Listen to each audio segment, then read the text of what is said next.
The Commission recognizes the constitutional right of citizens to vote and choose their leaders, as well as our duty to facilitate the exercise of those rights. The Commission is further mindful of the need to ensure a healthy and safe environment for all stakeholders during the electoral process. Accordingly, after consultations with and expert guidance from the Ministry of Health, the Commission has considered and approved a revised roadmap for the general elections as indicated herein. The revised roadmap highlights the dates for commencement of various key electoral activities, namely nominations, campaigns, and polling for various elective positions, that is, presidential, general parliamentary, and local government councils. The roadmap also highlights the period for conduct of elections for special interest groups, persons with disability, older persons, and youth committees from village to national levels. A copy of this revised roadmap will be available to each one of you to enable you to study the details and identify the necessary action to take. A soft copy of the same document has also been uploaded on the Electoral Commission website, www.ec.or.ug, for easy access by other stakeholders. Would like the public to note the key dates in the revised roadmap, which we have highlighted in this statement. 1. Political party and organizations to identify flag bearers between 22nd June to 21st July 2020. The deadline for resignation by public servants who wish to participate in the special interest group elections, 29th June 2020. Those who went to participate in the special interest group elections and as civil servants have up to 29th June to tender in their resignations as required by the law. Nomination of village special interest group committees candidates. Nomination of candidates for these special interest elections. The deadline is it will take place on 5th of August 2020. Deadline for establishment of academic papers with Electoral Commission by aspiring candidates for local government is 7th July 2020. The deadline for those who want to aspire for parliamentary elections and they have to submit their academic papers for verification is 11th August 2020. Now, this is for those whose academic qualifications are the equivalent of A-level. If you have a direct A-level, you don't have to do that. But if you have a series of academic qualifications which are the equivalent of A-level as certified by the National Council for Education, you are required to submit your papers or your verification by 7th July 2020. Now, the deadline for establishment, no, it is 11th August. Those for parliamentary elections, 11th August, sorry. Now, deadline for establishment of academic papers with the Electoral Commission by candidates aspiring for the presidential elections is 1st September 2020. Deadline for resignation by public servants aspiring to contest for parliamentary elections is 12th July 2020. The deadline for resignation by public servants aspiring to contest for local government council elections is 6th August 2020. Deadline for resignation by public servants aspiring to contest for special interest group representative to Parliament is 7th August 2020. Deadline for resignation by public servants aspiring to contest for presidential elections, 31st October 2020. The period for nomination of candidates for local governments, including special interest groups, is from 7th to the 17th September 2020. Nomination of candidates for parliamentary elections will take place from 12th to 13th October 2020. Nomination of candidates for presidential elections will take place from 2nd to 3rd November 2020. The harmonization of campaign programs and signing of memorandum by the candidates will take place from the 4th to the 9th of November 2020. The conduct of candidates' campaigns for local government will take place from 28th September 2020 to 8th January 2021. The conduct of candidates' campaigns for parliamentary elections will take place from 20th October 2020 to 8th January 2021. The conduct of candidates' campaigns for presidential elections will take place from 10th November 2020 to 8th January 2021. The polling period for all the general elections, that is presidential, parliamentary, and local government, shall take place between 10th January and 8th February 2021. We can only set the exact polling dates after nomination, but not before.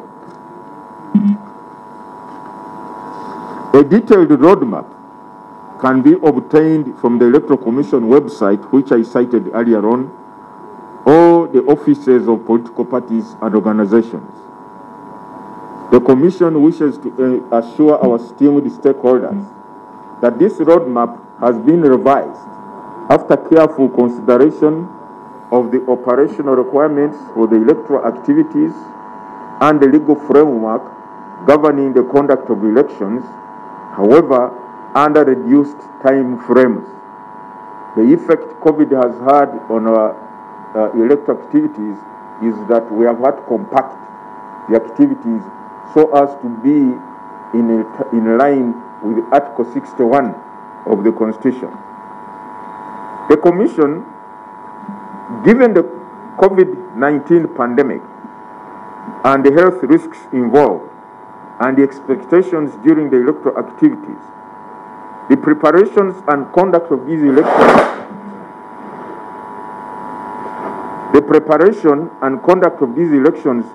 will take different modes. Because of the challenge of COVID-19, it cannot be business as usual. There will have to be some different modes which will have to be adopted. The Commission has done a risk analysis, the implications, and instituted mitigation measures in line with the guidelines issued by the Minister of Health. We have also considered the need to preserve the lives of the citizens vis-à-vis their constitutional and democratic right to elect leaders of their choice as guaranteed under the Constitution, and come up with a plan that ensures minimal person-to-person contact during the implementation of the electoral process. For example, the Commission will avail nomination forms on its website that can be printed by those with access to the Internet. However, for those with no access to the Internet, hard copies will be availed. It is important to note that we will only allow an aspiring candidate with 2 people to the nomination center. That is the nominator and the seconder. These are some of the measures we are introducing. Secondly, since the gathering of the people or masses is a high-risk aspect of person-to-person transmission of the virus, the usual mass rallies will not be entertained, and the candidates will be advised to conduct their campaigns using the media. The Commission will in due course issue specific guidelines for each electoral activity under this revised roadmap and engage with the various stakeholders on the same.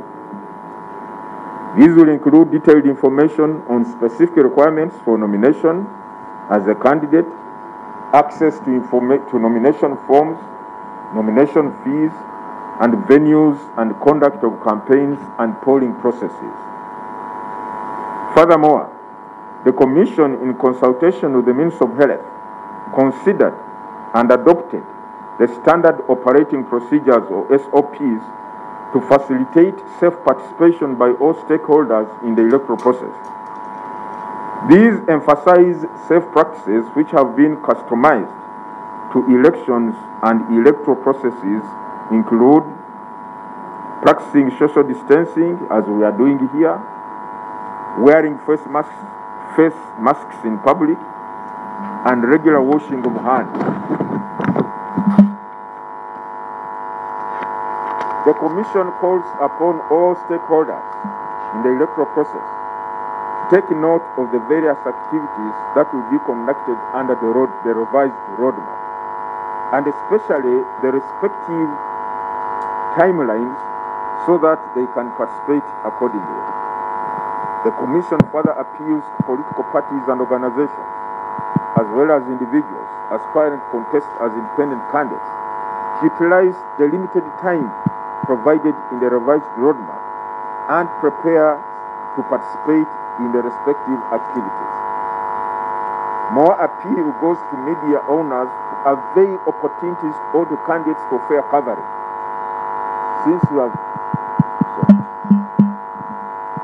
Since we have emphasized that owing to the COVID-19 pandemic, we have to devise different modes of conducting our electoral activities. The Electoral Commission, as well as other stakeholders, particularly the candidates, the media are expected to play a crucial role in ensuring that these are observed and the candidates carry out their campaigns using the media, all the various media platforms. In conclusion, the Commission wishes to advise political parties and aspiring independent candidates to ensure safe practices during their primaries and other preparatory activities.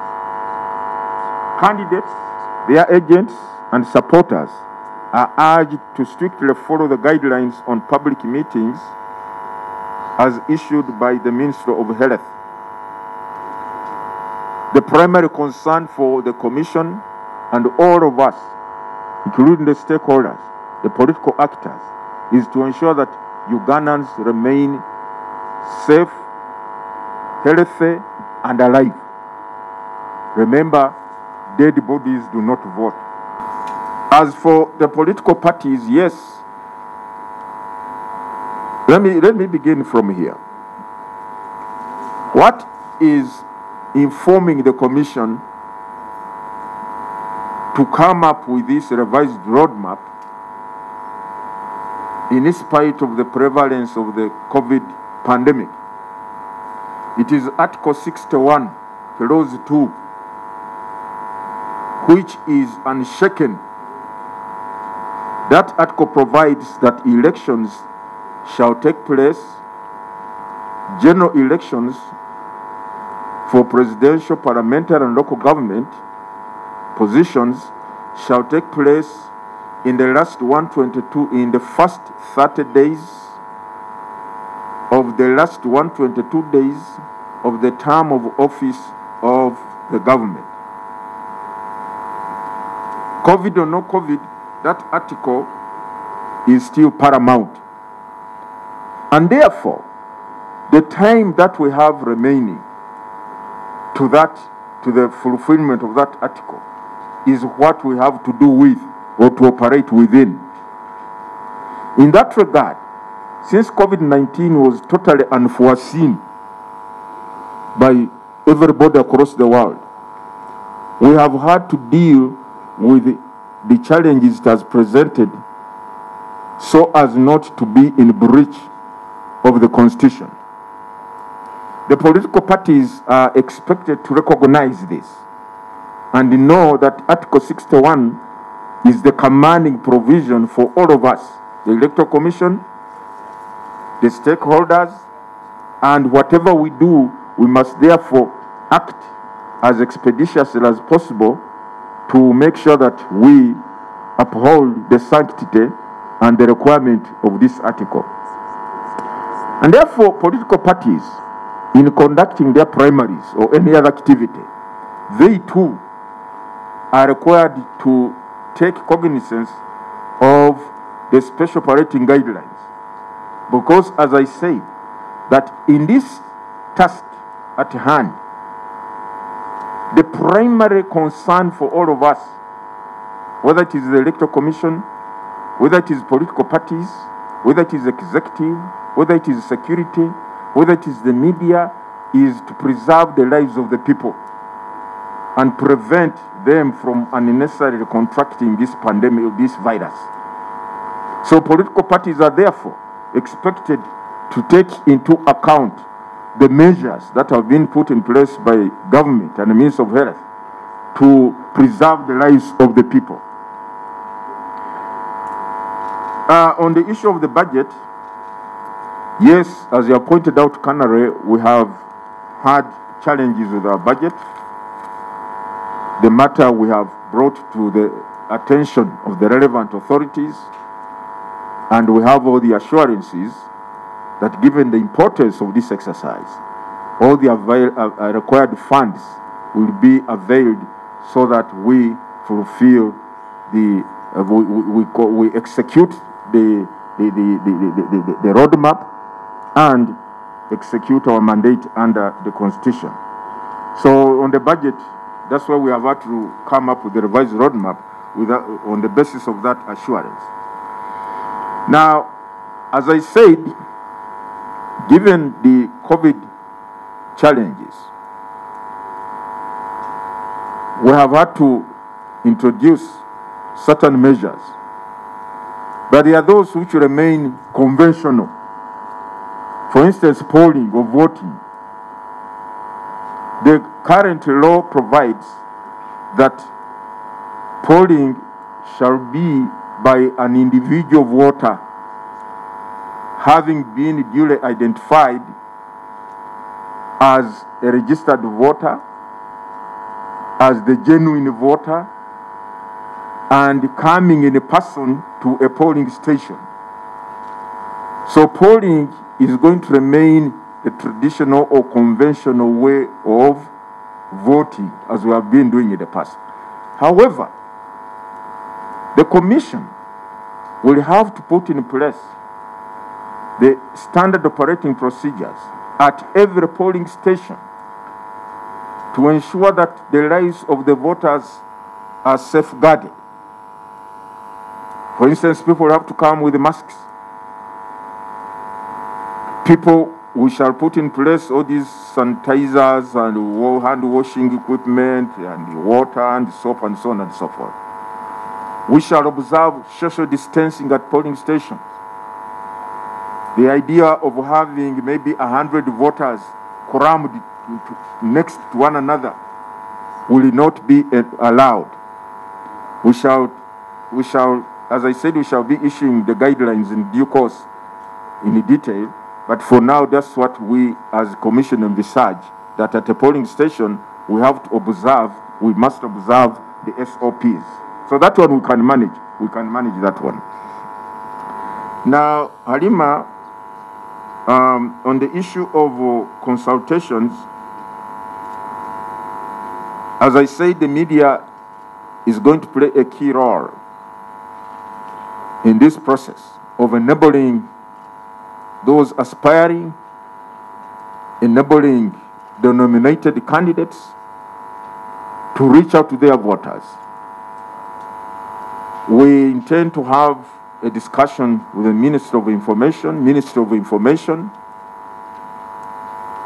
together with the other relevant agencies like Uganda Communications Commission, the Media Council, so that this matter is well articulated and appreciated by the media operators that this is a process we are undertaking not to curtail the rights of the candidates to reach out to their voters, but it is driven by necessity to preserve the lives of the people of Uganda.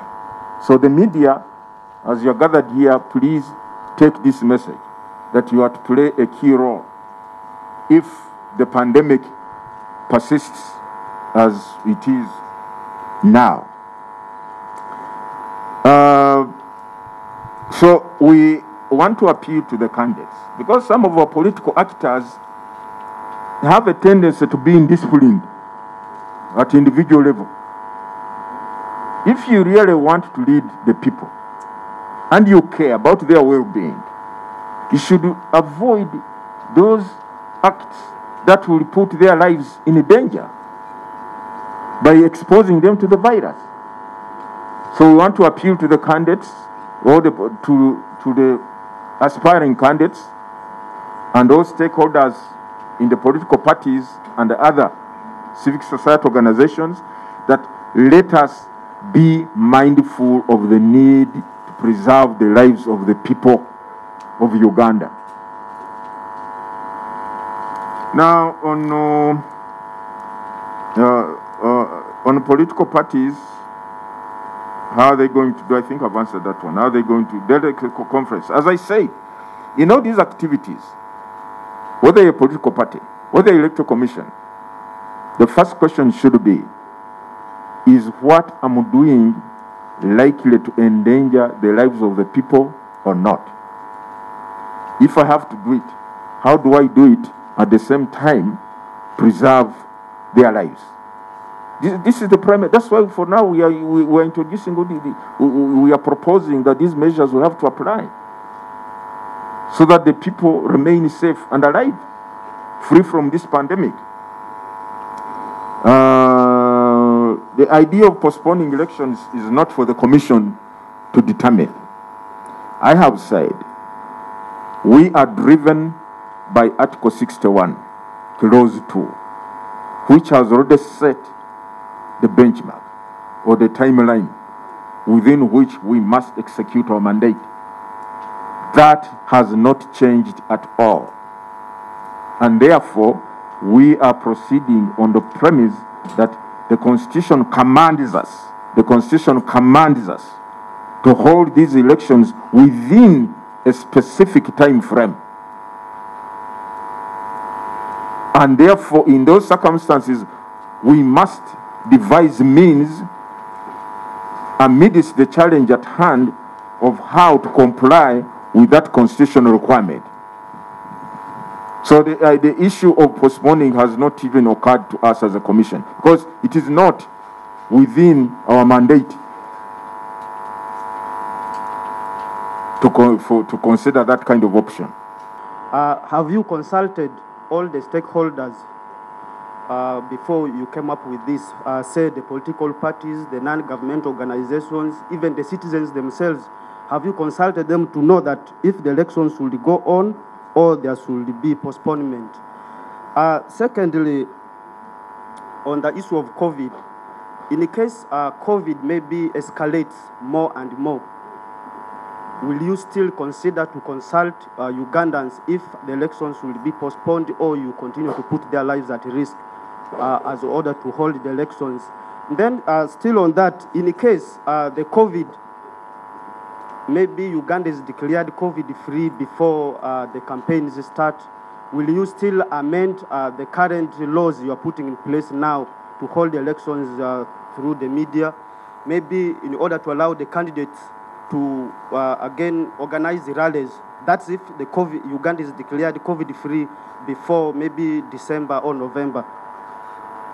Thirdly, I will still insist that we in Uganda, we still have areas which are affected by our media, especially the Sebe sub-region.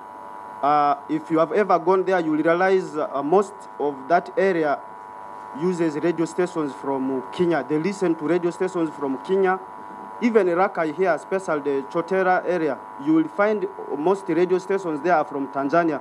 So will you be able to organize candidates to go to Kenya in order to campaign?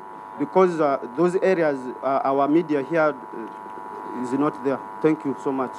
So the candidates have been incurring the cost of their campaigns. The only difference we are saying now is that owing to COVID-19 challenges and the fears of spreading the virus, you cannot hold rallies. You have to use the available media avenues. Now, I do not know why the issue of who will pay airtime for that becomes an issue. Yeah? Yes, Stephen? Yes, maybe Commissioner Stephen can throw more light on that. Which talks about what should be provided by the Commission to, for example, presidential candidates, for example, security, and any other provisions prescribed by Parliament. And as far as I'm concerned, I think the only provision that Parliament has provided is security. You remember at one point, the presidential candidates used to be provided with some money, but that was removed. And I'm talking about presidential candidates, Section 22 of the Presidential Elections Act. But in the case of members of Parliament and any other elective officers, there is no such a provisions for the Commission to provide any material, campaign material for that matter, campaigning funds for that matter, to any of those classes of candidates. So it's a matter of law. There is no law mandating or allowing the Commission provide facilitation specifically for airtime or campaign materials for candidates standing at different offices in the electoral process, my lord. Now, under Section 26 of the Presidential 24 Presidential Elections Act, and in line with what Charles has just raised, it provides that all presidential candidates shall be given equal treatment on the state-owned media, but emphasis state-owned media, to present their programs to the people. That is presidential candidates. And indeed, as Charles has pointed out, the Supreme Court said this should be implemented or applied. But that is as far as state-owned media is concerned. But we know currently in Uganda now, the bulk of the media space is occupied by private media enterprises or owners. Radio stations, virtually every district has a radio station, but all those are privately owned. Now the law is silent on that. But we are saying that in the interest of promoting democracy, and particularly with regard to observance of the COVID guidelines,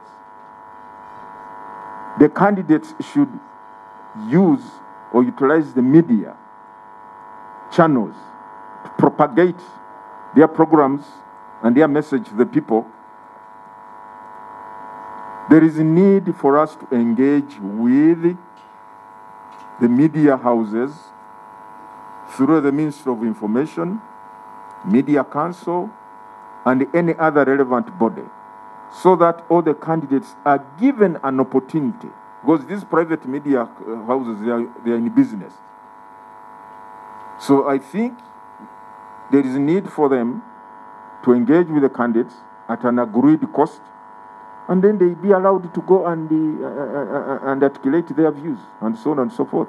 But for us, as the Electoral Commission, we cannot come in to say we are ordering the media houses to do this. We are going to engage with the Ministry of Information, Media Council, UCC, to make sure that this mode of campaigning is actualized and not merely rhetorical, just merely in passing. We want it to be actualized. But the law, as we have pointed out, does not allow the Commission to provide facilitation for candidates to go and apply this new mode of campaigning. It doesn't. Mr. Chairman. Yes. I'm so sorry. Mr. Chairman, what happens to areas where radio stations and TVs don't reach? What happens to those areas? And then too, I was coming to that in respect to the question about Sebei and these other areas. Yes, Mr. Chairman. And then too, this arrangement of radio, TV, does it apply to the MPs, LOC1, councillors? We need clarity on this. Thank you. Now, the issue of those areas where in Uganda which do not pick the signals of our local radios, I think that's a technical matter. I don't think I have the competence to respond to that. Maybe we shall be guided by the Media Council on how to address some of these challenges. No, not Media Council, UCC, isn't it? UCC, on how this can be addressed, because we do not want any candidate to feel disadvantaged or the voters to feel left out in this process. But these are technical matters that I think can best be answered by the competent persons. Now, on the issue of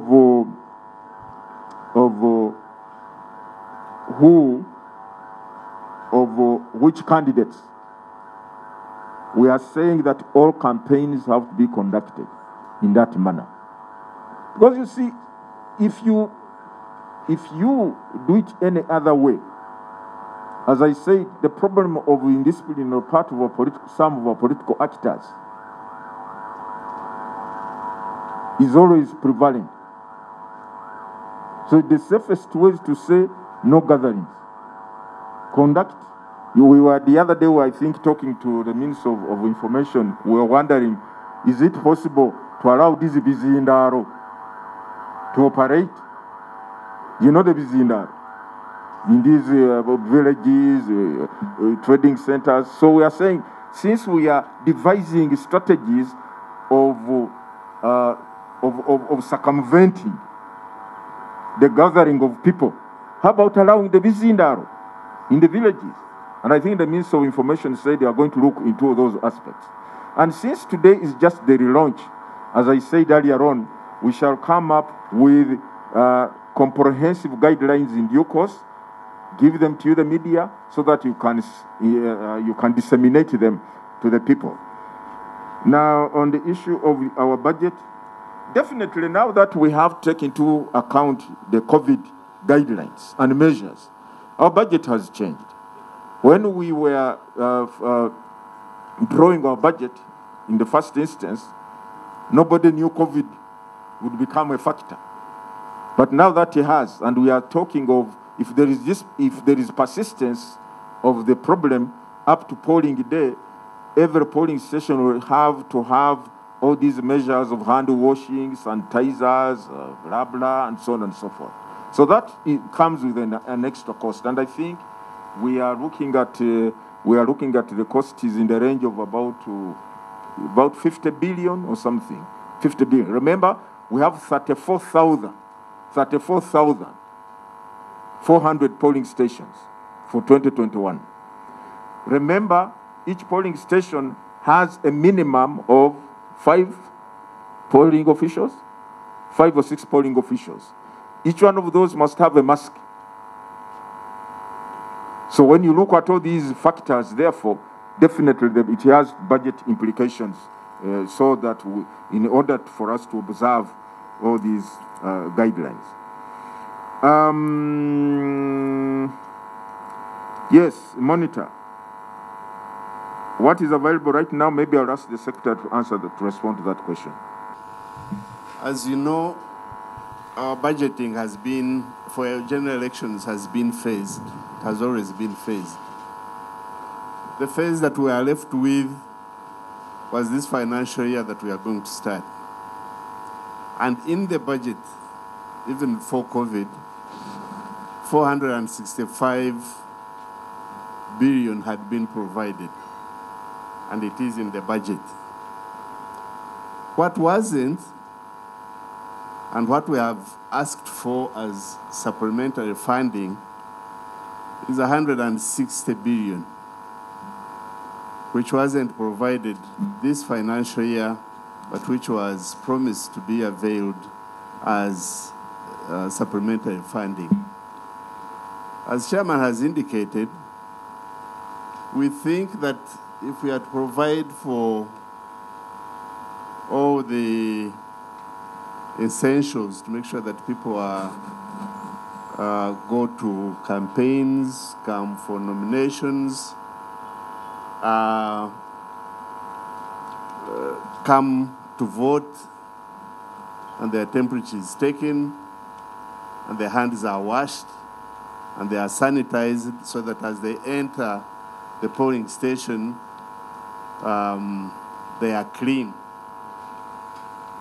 There was a provision of 54 billion.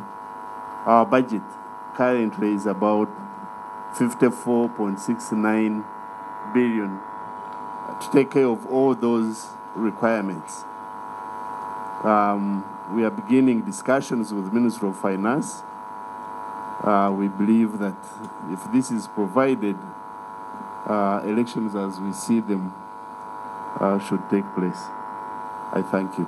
The doors are wide open. They can always come for consultations. The doors are wide open. And we are going to submit to them as well this revised roadmap so that they can become aware and also be free to raise any emerging issues in the roadmap. Now, if COVID persists, will you allow Ugandans just to go on? I have said, the Commission is driven by Article 61, Clause 2. That is the command. That is our master in the Constitution. It has already set the time. Supposing the Commission were to say, oh, because there is this fear, we wait until October. And then by the time you come up in October, you realize you do not have enough time. How will you address that command under 61? It does not give the Commission any room for maneuver, that we could not do it, sir, 61-2. We could not do it because of COVID. No, that's why we said we have been holding consultations with the Minister of Health before we came up with this revised roadmap, in order to factor in the issues of the SOPs in the context of our activities. And as a result, we have said, okay, it may not be possible to observe these SOPs if we do it the way we normally do it, like campaigns. We have said, this one has to change. We have said, for voting, because you are supposed to appear as an individual voter and be identified as a voter at a polling station, that one, we have no substitute or alternative. We can only apply the SOPs at that polling station to ensure that our people are protected from infection. So that's what we are doing. It's a mixture. But most importantly, Article 61, Clause 2 is our command, is our master. So, and I repeat, the option of postponing an election has not occurred to us unless that article is touched by the relevant people and it becomes inoperational or non-operational. But for as long as it is in its current state, we must be seen to comply with the timelines it has set there in order for us to have a credible process. You cannot organize an election within 2 months, a general election. That is out. You cannot. Even we are saying with the 6 months remaining now, we are going to move at a very, very fast pace. No diversions, no stoppages, no commas, just full blast. And for that, in that regard, we are appealing to the stakeholders, particularly the political parties, please move at the same pace with the Commission In the revised roadmap, we have given you ample time to identify your flag bearers. As to how you are going to do it, you can sort it out among yourselves within your internal party structures and regulations. That you can do. Now, what if Uganda is declared COVID-free before campaigns? These measures that we are introducing now are not cast in stone. If before campaigns, the experts tell us it is now okay, we have chased away the monster, we can resume lives as normal as it has always been the case, then we shall advise Ugandans. We shall advise the candidates on what to do. But we are saying that for now, in light of the prevailing circumstances, these are the measures we deem necessary in order to conduct a fair process. But if it depends, because who knows, there's nobody who can put any measure of certainty about the status of COVID in December or October. Is anyone? Not even the scientists. They can only put in place measures to stem its spread. And as a commission, we are also going ahead or in line with those measures. But if there is any change in the circumstances, the commission will be pleased to inform the people and also allow the candidates to resume normal business. The areas where radio signals are not picked or TV signals are not picked, we shall take it up with the relevant technical agencies. Then the other question was on how will you guarantee all candidates have access to the media? As I said, for presidential candidates, Section 24 is their safeguard. They must have access to state-owned media, equal access to state-owned media. We are going to be also in touch with the state-owned media in order to ensure that this provision is complied with. We are going to be in touch with UBC and so on and so forth to ensure this. But we are going to make sure that this is applied. For private media houses or owners, we are also going to seek the services or intervention of the Media Council and UCC. Now, on candidates who will be holding public rallies in Burich, in order for us to ensure these guidelines or the new measures are realized or followed, I think we will have to work with the security agencies, particularly the police. Because some of our political actors, as I said, have a tendency of being indisciplined. So enforcement, we shall ask the usual enforcement agencies to ensure that these measures are enforced. And we want to appeal to the aspiring candidates, or those who will become candidates, or even those who want to consult. Please be mindful of the lives of the people of Uganda. Why do you want people to gather people in large numbers when you know the likely outcome? I think you have heard of some places, I think there was a church in South Korea or something, where a minister went ahead and he conducted the service, and the spread from that service was just uncontrollable. So that's why in Uganda today, they are not even permitting us to bury our people in large numbers, as is the norm. You know how we cherish our weddings and our parties. Why? It's because we want to preserve their lives. So in a similar vein, you cannot say, for us, we want our democracy, we want our votes, to hell with the lives of the people. Then what kind of leader are you? That cannot be your mindset, surely. On Mr. Muzanganda, I think the Secretary has answered your question. How much money will you use in the revised roadmap? As I said, the incremental is brought about by the COVID-19 measures that we have to apply at polling stations, among our officers, our polling officials, as we train them, as we do all sorts of activities, we have to make sure that we apply these measures. And therefore, that's why there is an increment in the budget.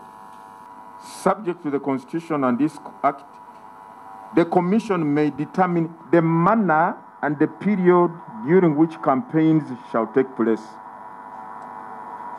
and shall publish that information in the Gazette. The Commission has the discretion to determine the manner of the campaigns and the period. Then you got Section 20, Parliamentary Elections Act. It is the same provision as in Presidential Elections Act. It also says, subject to the provisions of the Constitution and this Act, the Commission may determine the manner and the period during which campaigns shall take place. So when we say, in light of COVID, the manner of campaigns shall be or will be through media, we are complying with the law. The Commission says we determine how campaigns will take place. Is that outside the law? No. And secondly, we have said for polling, and I repeat, polling has to be the usual way because the individual voters must come and be identified at the polling station. What we shall do is apply the SOPs at every polling station.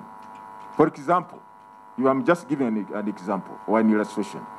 You always see long queues, 100 people, 50 people. No, we shall manage the number of people in a queue and say, 10 people. Social distancing, depending on the space available.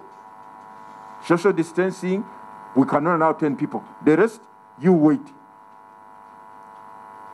And we shall sensitize our people not to come and gather in big numbers at polling stations.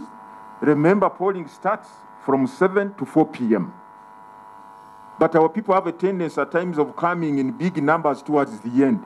We shall sensitize them and say, please, because of observing the SOPs, can you come and make sure you do not gather in large numbers? There will be we also, by the way, intend to employ an extra constable. Ordinarily, we have been applying one polling constable. But now, for purposes of enforcing social distancing and other measures, we may have to deploy another constable for purposes of ensuring that the SOPs are observed. So these are measures which are not outside the law. On campaigns, it is within the law. Polling, it is within the law. So I do not think, Mr. Muzanganda, that we are breaching the law in any way. Finally, we call upon all Ugandans to work together to ensure safe and healthy participation in the election. I thank you for listening to me, for God and my country.